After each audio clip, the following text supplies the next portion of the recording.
let's move on to our last panel of the day. It's change through organizing and activism. We have three panelists. Let me introduce the panelists first very briefly. Annamaria Leon, who is the co-founder of Permaculture Chicago Teaching Institute and has many other activities actually in North Lawndale, one of the neighborhoods of Chicago. She's co-owner of Home and Grown, 3LC, a social enterprise focused on propagating urban durable perennials and on creating regenerative, edible, and ornamental landscapes. Certified permaculture designer and teacher, she's the co-founder, as I said, of Permaculture Chicago Teaching Institute, which is in North Lawndale on Chicago's west side. She focuses her community organizing efforts through projects that reflect her love of greening and beautification. Second panelist, Christopher Walsh. He's the hub coordinator of the Sunrise Movement Chicago. He's been organizing with the Sunrise Movement for the past year, working to build a multiracial, cross-class movement in order to win a Green New Deal at both the federal and the local level. And Ashley Young, she's the lead youth organizer for Florida of the Alliance Climate Education. She's a Florida native, has a strong affinity for the outdoors and preservation. Has been a vocal environmental advocate for over 10 years. She founded Students for the Environment in 2011 at Hillsborough Community College. She holds degrees in economics and global sustainability with concentrations in sustainable business and renewable energy. She sees Florida on the front lines of climate change and works to correct the large amount of misinformation which is out there. She engages people to think critically about environmental sustainability and lobbying federal and local representatives. So these are our three panelists. I'm going to ask each one of them to take roughly 7 to 10 minutes to say something about themselves, how they got to where they are now, what their passions are, and introduce their subject. And then following that, we'll go to a discussion with the fellows. So can we start with Annamaria? Would you be willing to kick it off for us? Sure. Hi, everyone. Thank you for this wonderful panel. I just can't even believe I'm on this with Dr. Dorsey and with all of you. It's amazing. So as George said, I've been actually working with the SISE group inside of the work that we've been doing in North Lawndale for about 3 years now. I am originally from the Philippines, and I live on the west side of Chicago. A lot of the work that I do is taking the vacant lots that we have here on the west side and converting them to food forests or places that are available for pollination, and also doing community organizing through greening efforts. And one of the things that I always tell our community is, you know, when you look around you, everything that you have everything that you have is based on natural resources. And we may be disconnected from it, but that is all that we have on this planet, is the first 18 inches of soil. And so my work is really to, you know, Dr. Dorsey said something about taking a look at the quotidian, the everyday kind of thing. And I see so many things that the city of Chicago could get better on with regards to climate justice and energy justice and social justice. But what I see the most important thing is that we work at the community level with person to person. Because at the end of the day, you know, it is going to be those real community connections that's going to make a difference.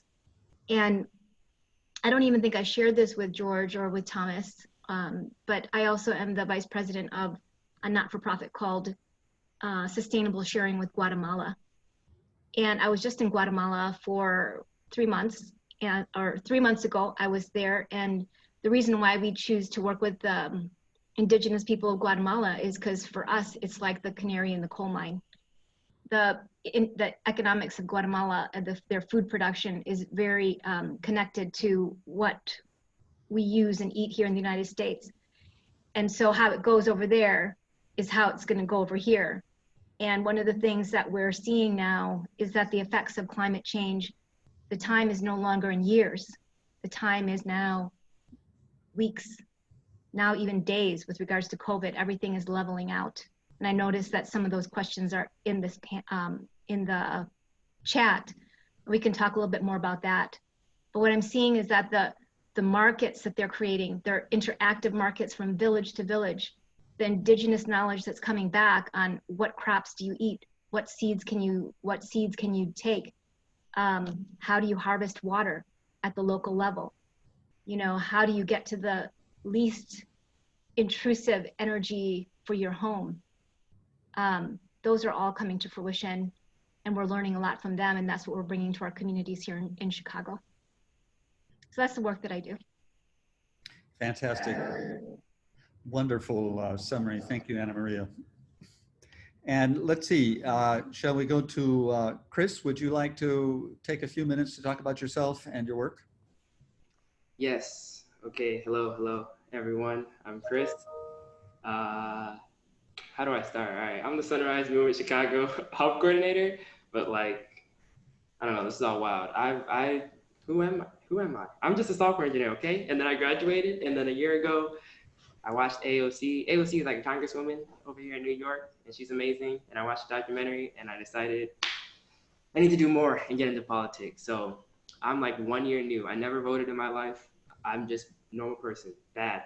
That's bad, but I'm gonna do better. Like, this is what the Sunrise Movement is about and why me and like the people in it got into it. Cause like hierarchy and like what you do, like that stuff doesn't matter. It's just as long as we have a vision for a better future and like we're making it happen.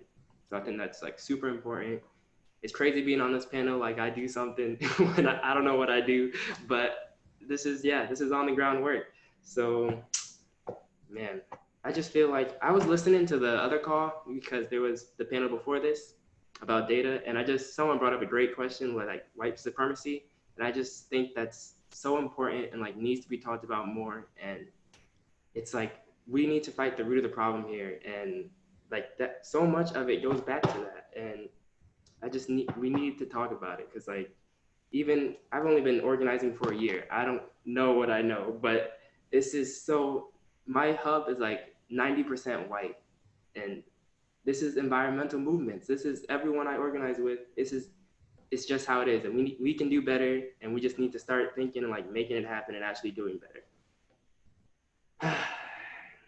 Because I heard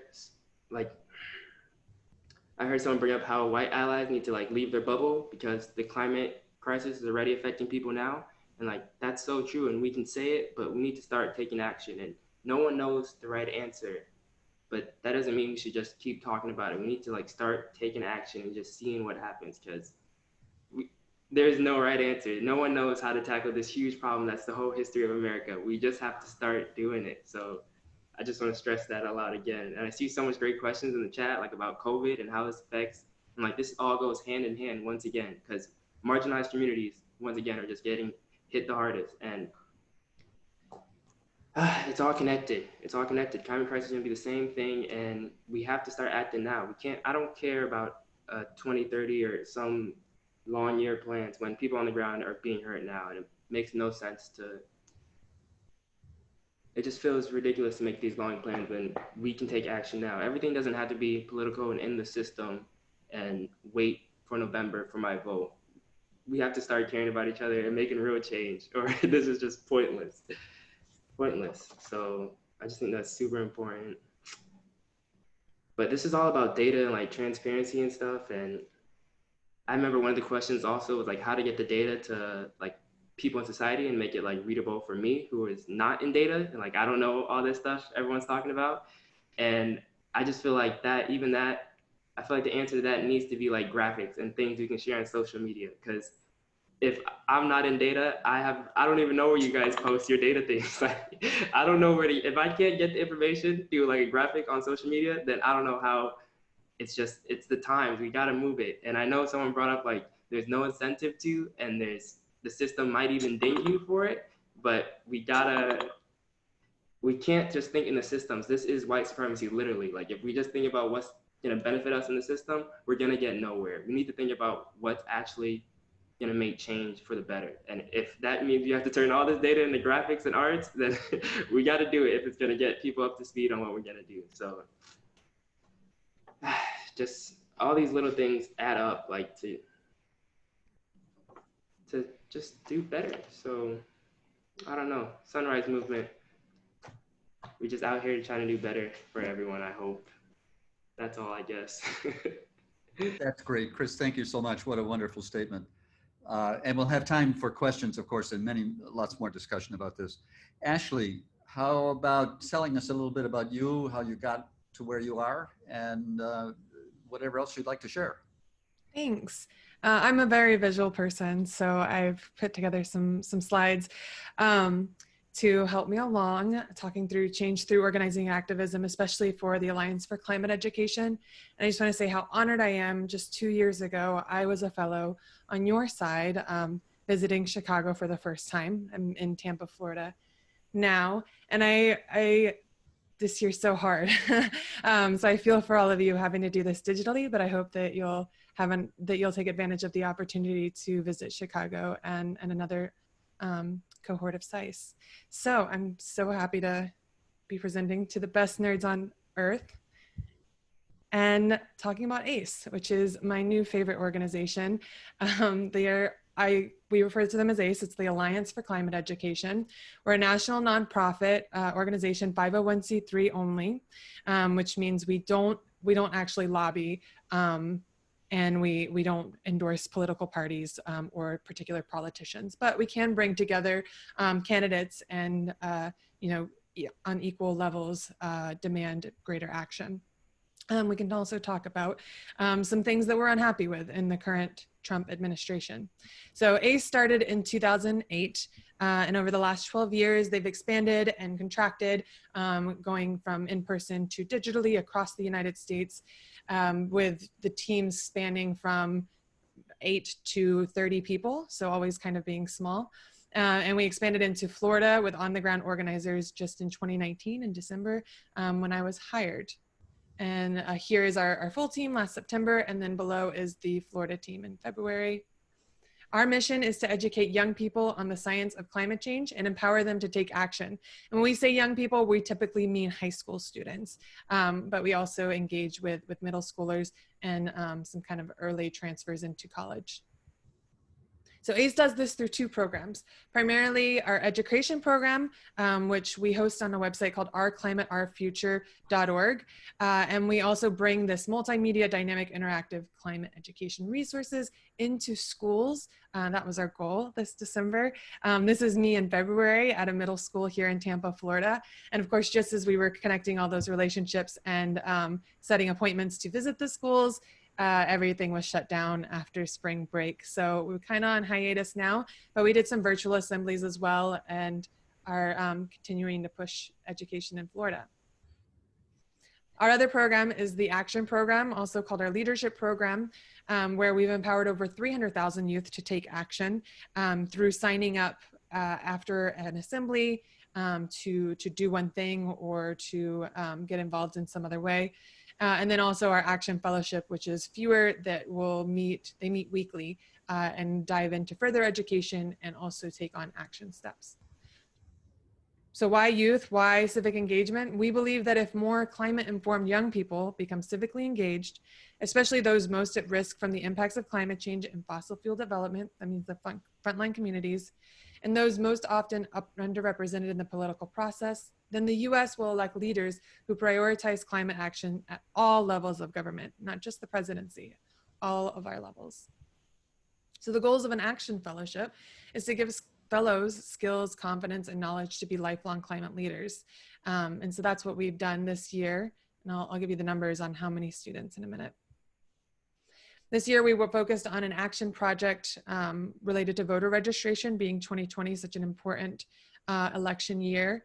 We also have local campaigns that we work with local partners, and our fellows help determine how they contribute to a campaign or what campaigns we should get involved with.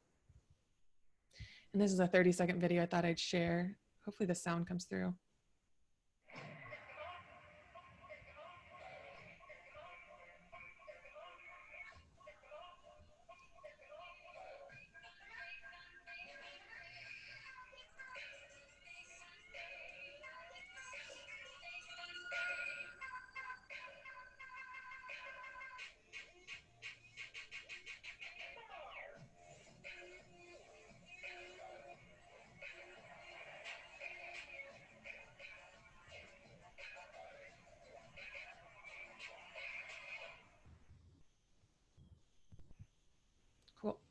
So for the best nerds on earth, I thought I'd better include some data. And we have, working for such a great organization, one of our values is transparency. So we're currently working on our 2021 strategic plan, which our fiscal year does start in July. And we just wrapped up our 2017 to 2020 strategic plan, as well as a 2020 strategic plan. So that's all available on our website, which I can show you how to get to. From acespace.org, we would click on here. And I already downloaded the past strategic plan, where you can see our goals were to, well, the goals before I was with them: educate 3 million new youth on the science and solutions of climate change, build youth action network to be 1 million strong, train young people to be effective leaders in local campaigns, amplify the stories of young climate leaders that convey urgency and hope. And this is quite a long document, so you can feel free to have access to that. One of the challenges, this is 2016 or 2017, 54% of high school science teachers teach that humans are responsible for climate change, which is far too low. And what we learned in the state of Florida even is that we have the Florida science standards, which are different than national science standards. And what they teach in Florida is that climate change is happening. However, the context of it is that the climate has changed over billions of years, and that it's a natural process. And so while that might be true, it's not listening to the context of right now. The change that is happening, of course, is happening at an accelerated rate, and we know exactly what's causing it, and it's far from natural. So high school students are graduating, and unless they have an exceptional teacher that goes above and beyond the curriculum, or they have access to free materials like ACE is providing, or the Clio Institute in Miami, then they'll likely be unaware or confused, misinformed about how big of an impact climate change is going to have on their lives, and what they would be able to do about it. So that's available for you to look at. And also on the website, we have some other numbers for tax forms. Imagine sharing your tax forms, financial statements, and all of that is readily available. So speaking on our goal for 2020, we reached a total of coming into 2020, it was 380,000. No, sorry, at the end of 2020. So it would have been 109,000 more for the year 2020. And that was in part, we weren't going to get to 1 million, in part due to delayed funding and not being able to hire the people on the ground until towards the end of 2019. And then with 2020 brought new problems of not being able to be in person even after we hired our in-person staff.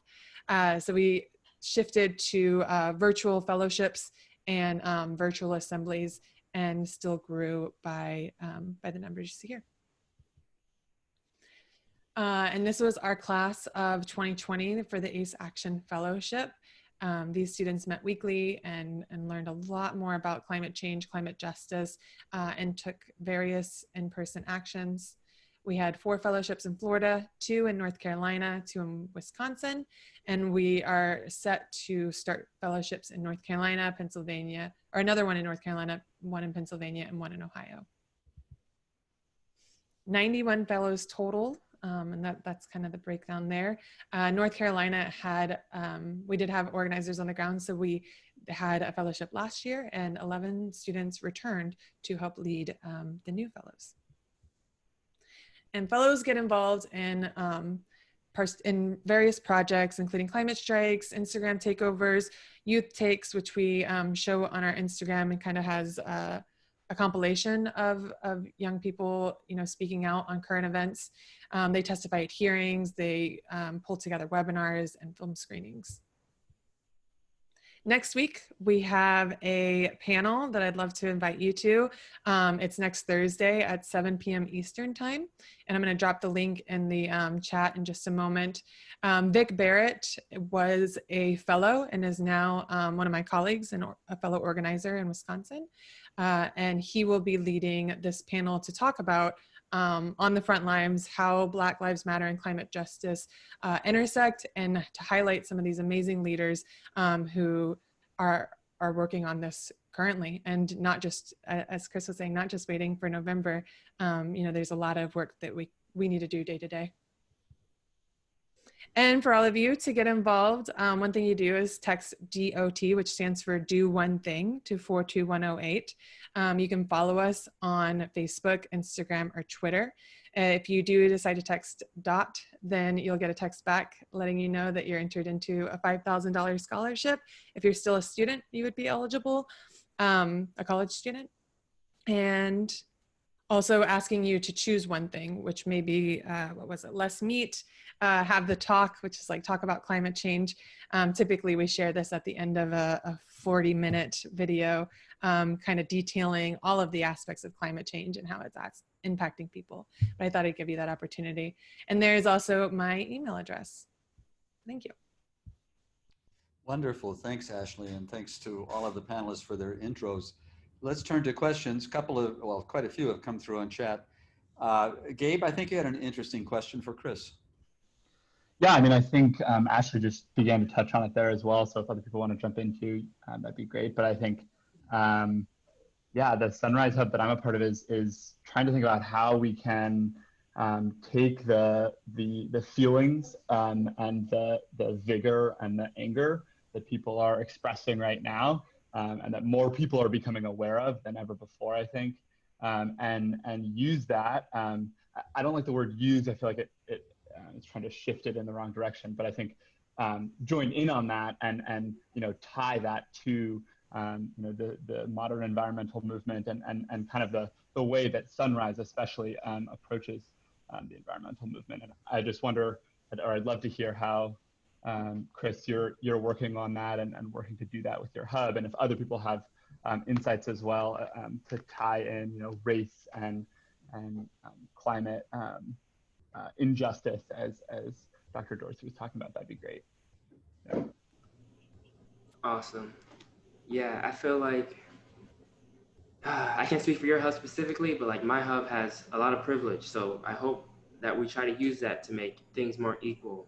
So like, for example, we have like so much, I don't know how we have so much reach, but when we do a fundraiser, people give us money. So we created a fundraiser for International Indigenous Youth Council, Good Kids Mad City, and Little Village Environmental Justice Organization, which is local groups here.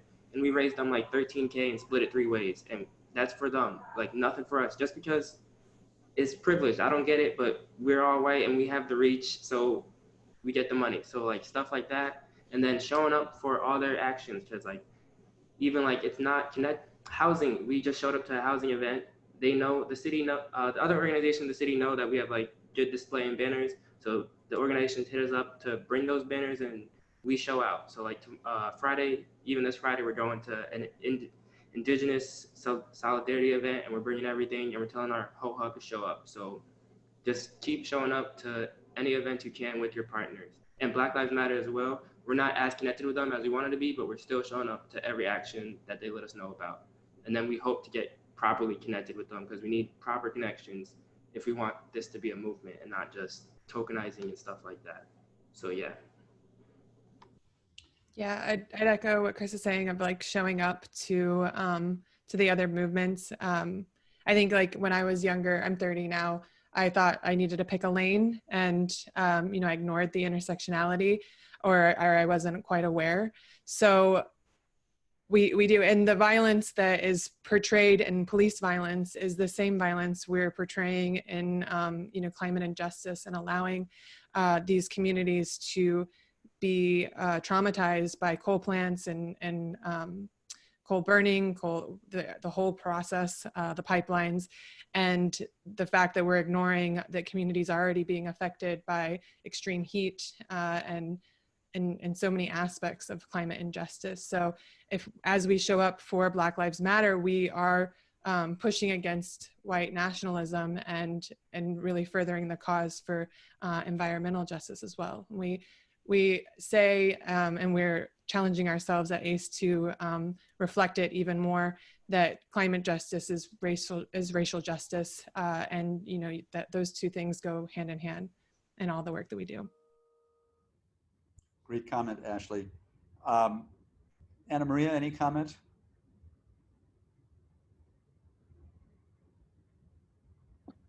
You know, I have 5 children from the age of 32 to 20, and they are amazing on technology and on action. And I've learned so much from them.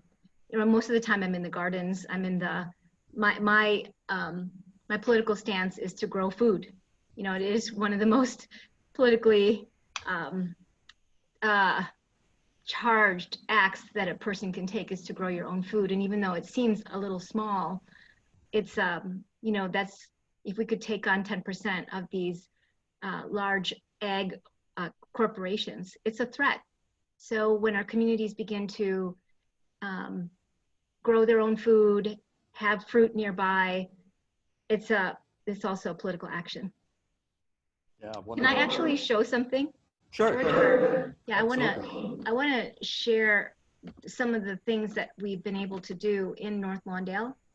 But this is something that, you know, in North Lawndale, we have what's called a QLP, a quality of life plan. And one of the aspects of improving, so for those of you who don't know, North Lawndale is primarily African-American. We have like 40% unemployment, high violence, 83% are renters, and a lot of run-ins with the law, right? So a lot of people don't have access to jobs where white-collar jobs. So one of the things that we took a look at is how can we create a greening economy?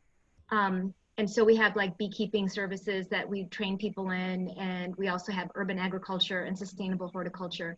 But that's me, that's my grandmother. So learned all my wisdom from her. But this is my backyard. And then what we do with people's yards, we take it from this to this, and that's called forest gardens. So, you know, you create habitat. And one of the things that I always talk to people about is, if you're going to talk about social justice and climate justice, it's not just a human effort. You know, it's not just an effort for humans. We got to start building habitats that also take into account all the insects, all the birds, all the mammals. And a lot of people get upset, like, why are there raccoons or squirrels in my backyard? Because they have nowhere else to go. We have completely over-habitated the earth. And so this is what you can get in your own yards. And I'm saying this to you because you can go to all the actions, which is also great. But also, if you have access to land, start to till it. And then this is my neighbor's yard. So we started to create community. Now she had chickens. And so now we're across the fence. We're creating community. And we went to our a vacant lot that's on the corner of our block, and we turned it from this. We got our community together, and then we turned it into another food forest. We have apples and pears and plums and all of this kind of food that goes through there. So that's what we gather from that food forest. And we also have places that we can get together as a community. And then we took 4 city lots, and then we created it again with community. And now we farm it together as a community. So I just share that with you, so that way you can see there's many levels of action that you can take, and every single one is valid. And I just want to throw in, so last year at SISE, Annamaria helped us find locations in North Lawndale. We had, I think, 2 or 3 parks, and like completely transformed like a vacant concrete lot into like with hill and planted all kinds of plants. I mean, I don't know what it looks like now because I haven't left my house in like 4 months, but like it was amazing the kinds of things that we were able to do just in like 4 hours. It was so easy, and thanks to Annamaria for doing that too. Yeah, and those are also like small things that you can take on, because all the work that you all are doing are long term. I mean, and so that you can stay like motivated or inspired is more, these little things will keep you inspired in the long-term work that you do. And one thing I think about Annamaria's work that's very important to point out, North Lawndale, it's people to people. So you can talk about the climate, which is, well, maybe an abstract concept. Of course, it ultimately affects people. But what Annamaria is doing and growing food, it's very local and community based. And I think that's an important point. Suzanne, you had an interesting question about people in Florida. And I wonder if you'd be willing to ask that directly. Yeah, all my images. Ashley, I think your work and the ACE space work is amazing. I was very impressed, but I've always heard about how conservative people in Florida are. I'm not very familiar with them, but that's what I hear. And I was wondering, what kind of challenges have you faced to bring ACE to the communities, to the schools? Are they usually open to listen? Should they take home some of the messages? So could you share with us what have you guys done to overcome those challenges? Sure, thank you. Florida is, we're a purple state, so we can go either way as far as presidential elections. Our state legislature has been primarily Republican, which has somewhat been to our detriment, because amazingly, for ballot initiatives that the people vote on, we've been very progressive. We passed a commitment to buy up land to preserve, which the legislature hasn't really fulfilled on. We passed overwhelmingly Amendment 4 just last year, saying that citizens returning from having a felony should be given their right to vote automatically.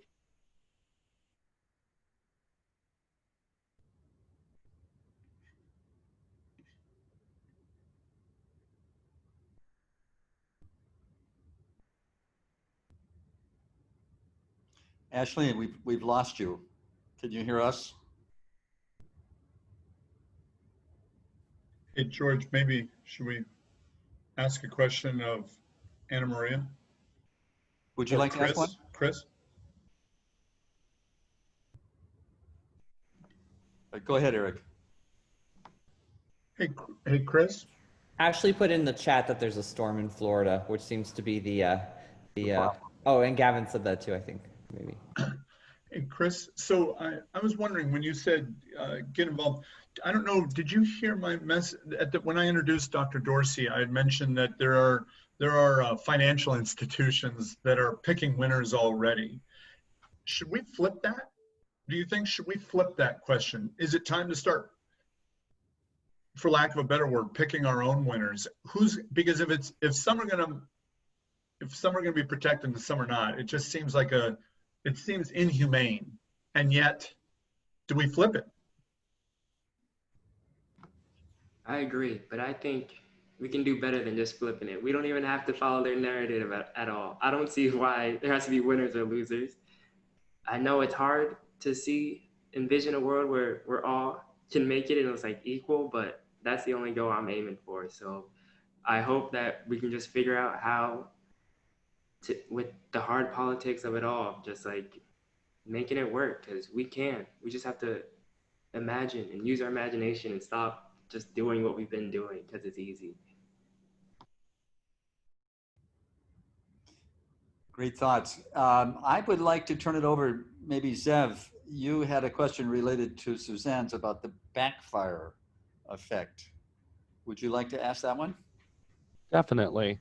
So my question is, how do each of the panelists address the concept of the backfire effect? That is where people become more ingrained in their beliefs if you approach them with data that may contradict it. And how have you guys tried and circumvent that? Or is it an instance where if you face someone who is so entrenched in their beliefs you can't change their mind, you just move on to the next person and hope for the best? Thank you. Who'd like to pick up on that one? I think it's for everyone. You know, I think you just got to continually share yourself. For me, I've had to walk away many times from the city of Chicago and certain departments and their practices and just go a separate way. So sometimes you have to know when to move forward and when to push. And there's also a reaction that happens, especially if you're so committed in whatever movement you're in, and then all of a sudden you step back. So there's a saying that says the more that you resist something, the more that it will persist. It's like if I have these two hands, you know, if you ever do martial arts or anything, the more that if I push and push against one or the other, it will stay the same. But if all of a sudden I let go, there's no energy there for that other person to continue to resist. And then all of a sudden, when you take yourself away from that fight, the person who's fighting may have a moment where they say, oh, well, what happened? Because oftentimes people get ingrained because they just want to be right. It's just part of the human condition. And then all of a sudden, when there's nobody saying, okay, well, you're entitled to your opinion, you're not right or wrong, that's just what's so, it gives the possibility of another thought that could come to their mind. I don't know if that answers your question. Great thoughts. Thank you, Annamaria. Chris, you want to comment?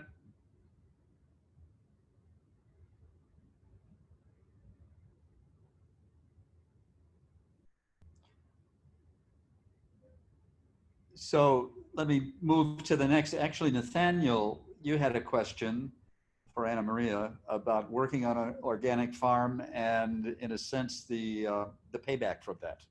Would you like to ask that question? Sure. So Annamaria, my question is, this summer I'm an intern on an organic farm. And one of the things that's been really eye-opening for me is that the profit margins are so low. If you're not, if you're just having a family farm, right? It's virtually impossible to make an adequate living, especially when you adjust for the risk factors of, oh, this is a bad year. And so really the only really viable way to do it is to go to the highly capitalized, industrialized setup on a massive scale.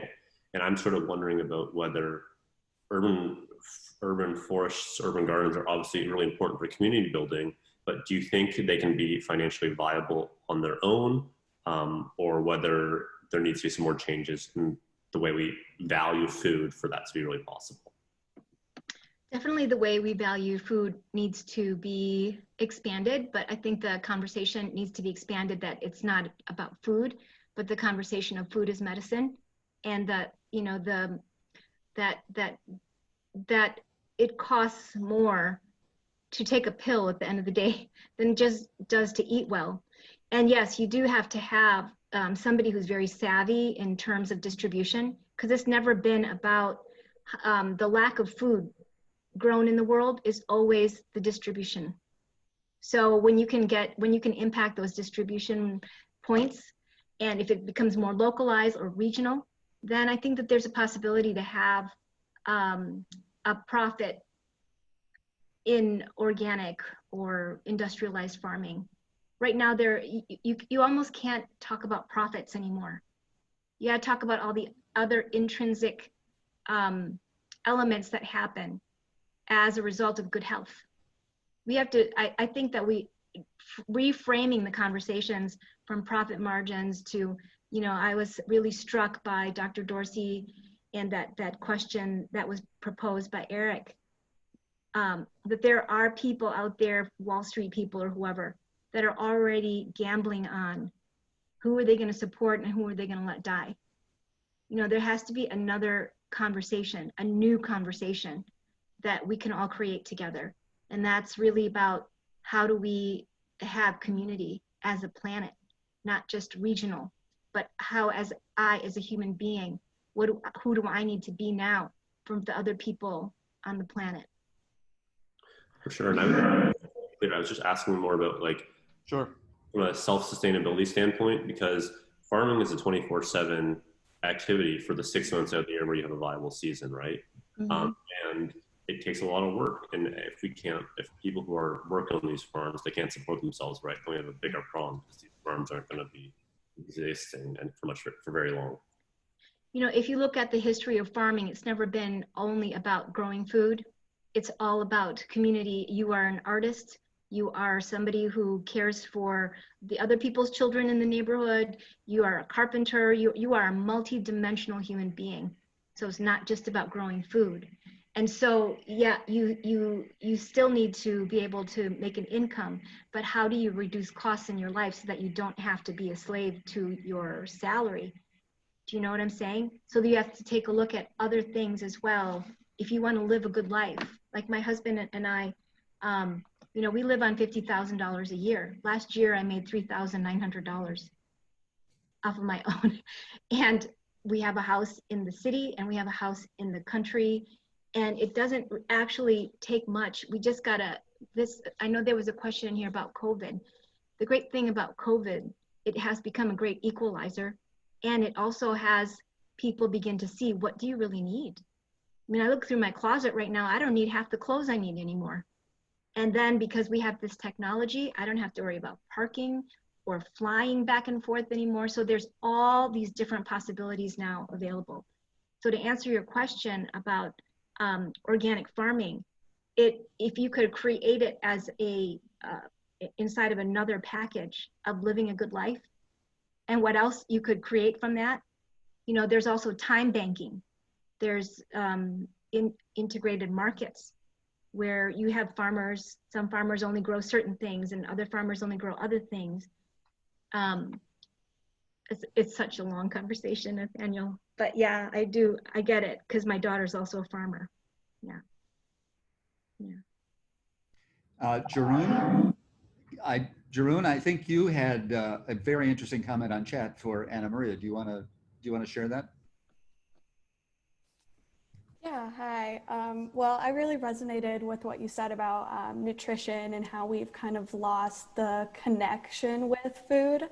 I'm wondering, like, your thoughts on nutritional education. I think, at least in grade school especially, we have lost sight of quality education in nutrition. So maybe just a few thoughts on that. Yeah, I think we're just so far removed from food as medicine, and what do our bodies actually need? That's the only thing I can say. I'm so far removed from it. You know, there's so many things that I don't know what my body needs. I just eat good food and stuff with the least chemicals. You know, I hear all you all talking about data, and I'm such not a data person. I'm just like a what works kind of person, and if it works, it works. If it doesn't work, it doesn't work. But yeah, education is definitely needed, but education inside of who are we inside of the planet? You know, when you look at permaculture, which means permanent agriculture or permanent culture, is based on ethics, unlike corporate agriculture, which is the ethics is how much profit can you make. But the very first thing that we take a look at in permaculture is how do we take care of the earth? And then we take care of people. It's not the other way around. When we talk about eco-service, that term actually shocked me when it is defined as what does the world provide for us as people. The world doesn't care about us. We're just like ants on the planet. It burps and a volcano erupts and we're all dead. Do you know what I mean? It gets a fever and we die. It's not about us. And when we can switch what we're talking about and focus on what the earth needs, then all of our needs are met. And then our communities are met, which is why what you all are doing is just incredible. You're turning that conversation on its head.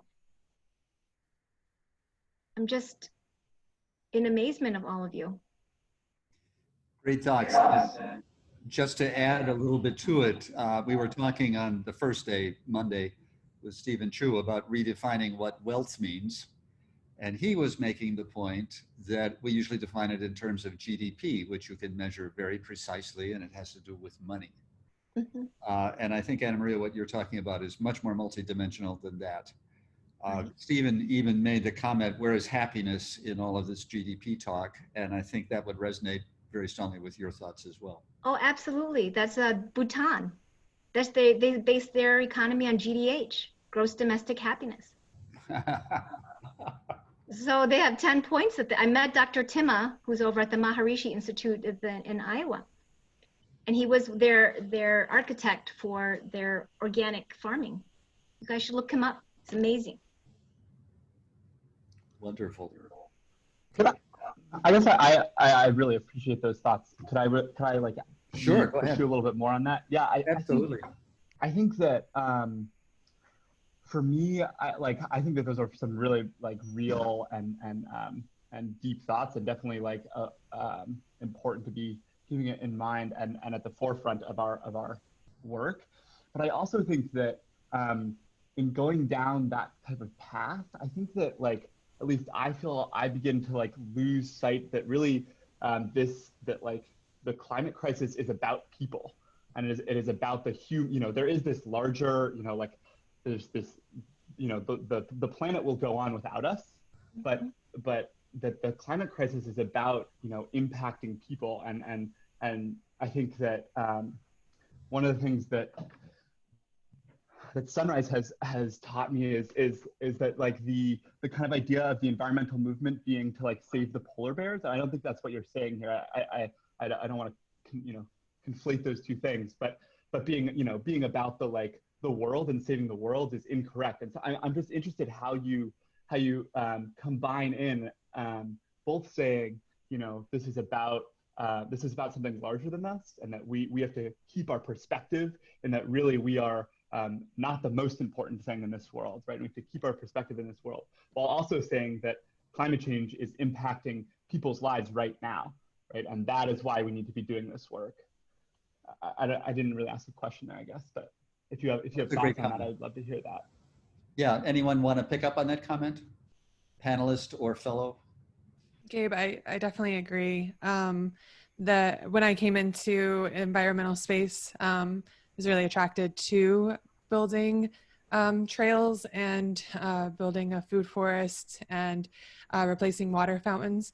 But in my journey, I've, learning about the Marshall Islands that are already affected, and people, there are Black communities who have much higher rates of asthma, children not being able to go to school because we're still reliant on fossil fuels, and just the money machine that has purposefully disenfranchised people and purposefully misinformed people, and how we've known about this. Like Catherine Hayhoe, who I just mentioned, shared a presentation that showed in like the 1880s, female climate scientists shared that if you put more CO2 out in the atmosphere, you're going to have higher temperatures. So we've known about this for so long, and yet we're still not anywhere close to where we need to be. So I think the Sunrise movement, getting out on the streets and continuously putting pressure on our politicians,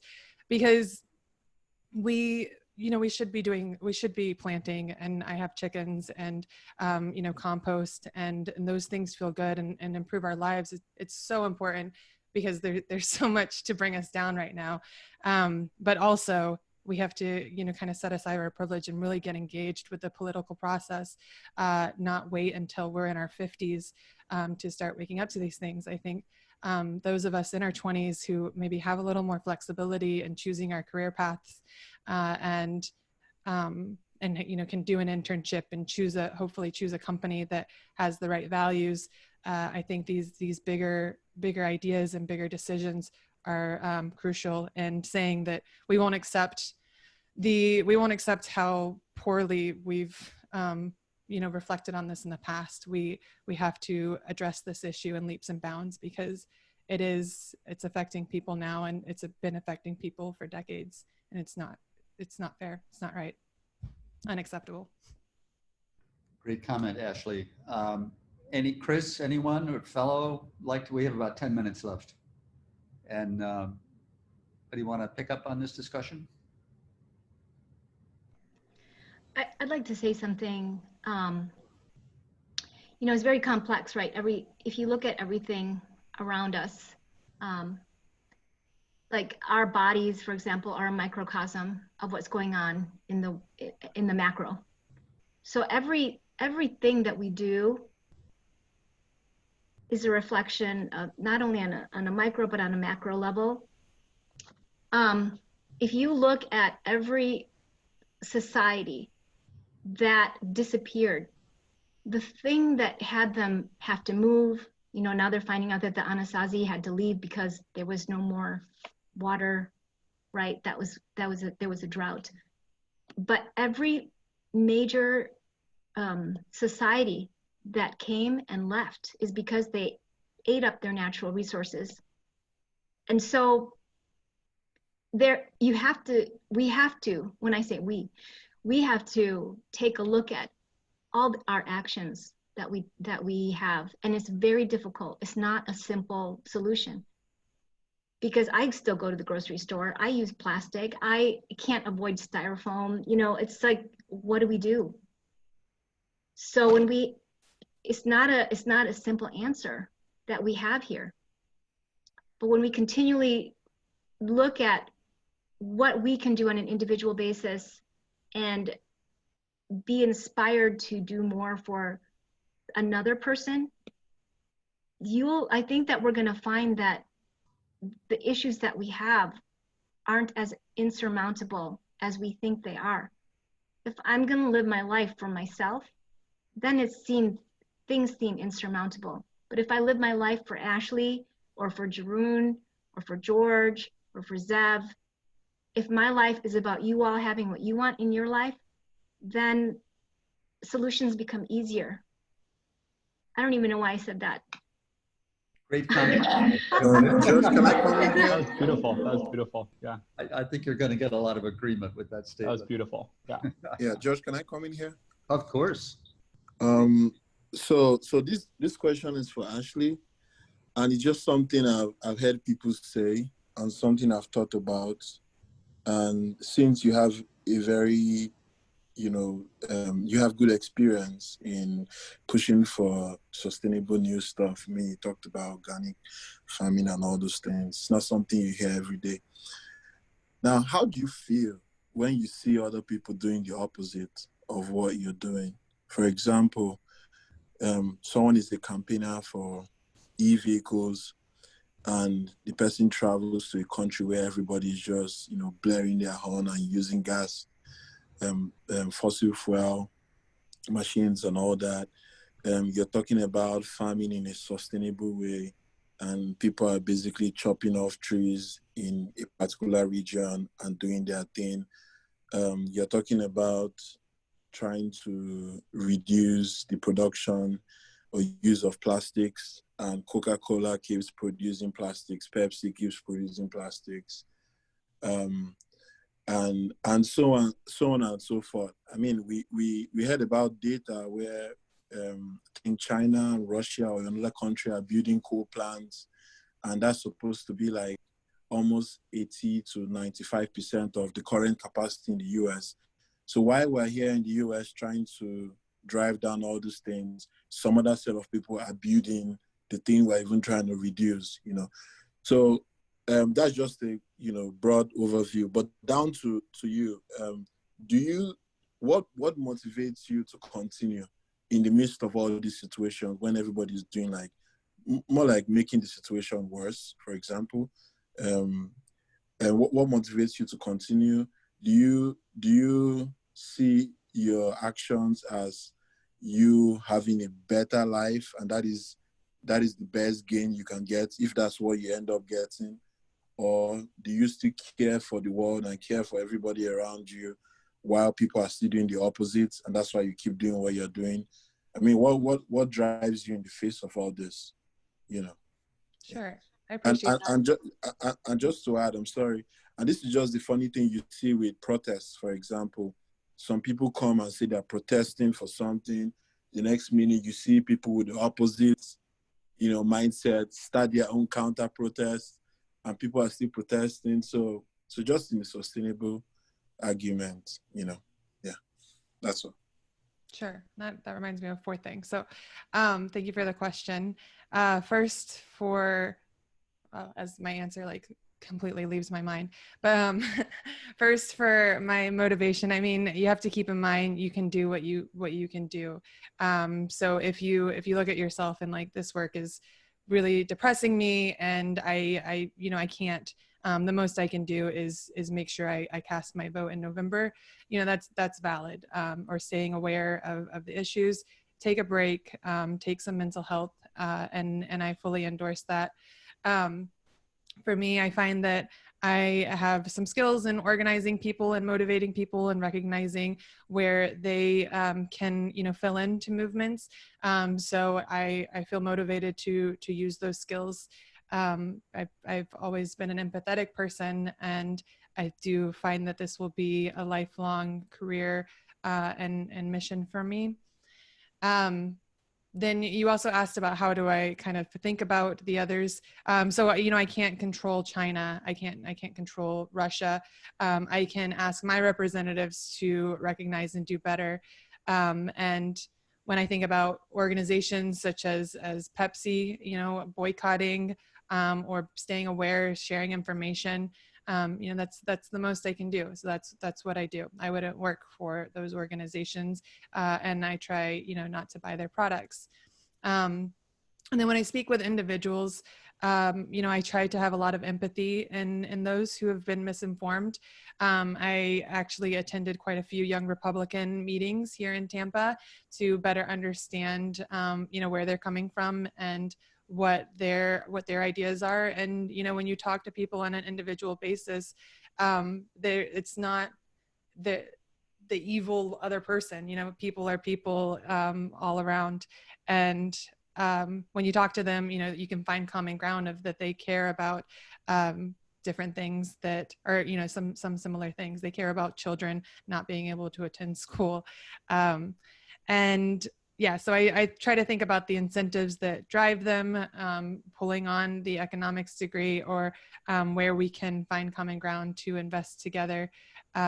Americans for Prosperity was one nonprofit that I met through the Young Republicans, and they're trying to just turn off taxes. And we kind of had a challenging conversation. I think he walked away.